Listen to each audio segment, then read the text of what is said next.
అమ్మా 2019లో నేను ఓడిపోయినప్పుడు అందరు ఎగతాళి చేశారు. అన్నగాని గారు ఆనాడు ఎమ్మెల్యేగా ఉన్నారు తెలుగుదేశం పార్టీ నుంచి. చంద్రబాబు నాయుడు గారిని కూడా అవమానించారు. శాసనసభ సాక్షిగా అన్నారు, లోకేష్ ని గెలిపించలేకపోయావు, మీరు మాట్లాడేది ఏంటని. కానీ ఈ రోజు మీరు నాకు ఇచ్చిన మెజారిటీ దెబ్బకి అక్కడి నుంచి సౌండే లేదు తల్లి. నిన్న రాత్రి బాబు గారితో భోంచేస్తుంటే అడిగారు, రేపు కూడా మంగళగిరినా అన్నారు. అవును గురుగారు, రేపు ఇంకొక రోజు అవుతే పట్టాల కార్యక్రమం అవుతుందని. రాష్ట్రం అంతా తిరగాలి కదరా అన్నారు. నేను ముందర ఇక్కడ బాధ్యత నెరవేర్చాలి, నా పరువు కాపాడారు. ఈ రోజు ఎక్కడికి వెళ్ళినా నా గౌరవం పెరిగిందంటే దానికి కారణం మంగళగిరి ప్రజలు నాకు ఇచ్చిన మెజారిటీ. ఆనాడు మీకు చెప్పా, మీరు నాకు ఎంత ఎక్కువ మెజారిటీ ఇస్తే అంత కొండంత బలమని.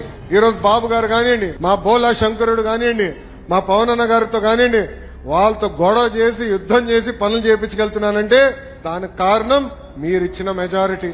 మంత్రి గారు చెప్తారు, మంగళగిరి ప్రతిపాదన కేబినెట్ కి వస్తే దాంట్లో పెద్ద చర్చ ఉండదు, మంగళగిరి కదా చేసేయండి అంటారు. పొద్దున దుర్గేష్ గారు వచ్చారు హాస్పిటల్ కార్యక్రమానికి, ఆయన కూడా అన్నారు మంగళగిరి చేసేయండి అని. దానికి కారణం మీరు నాకు ఇచ్చిన మెజారిటీ తల్లి. అదొక బాధ్యతగా నేను స్వీకరించాను. అహర్నిశలు కష్టపడతా. నా లక్ష్యం ఒకటే, అన్ని రంగాల్లో మంగళగిరి నంబర్ 1 లో ఉండాలి తల్లి.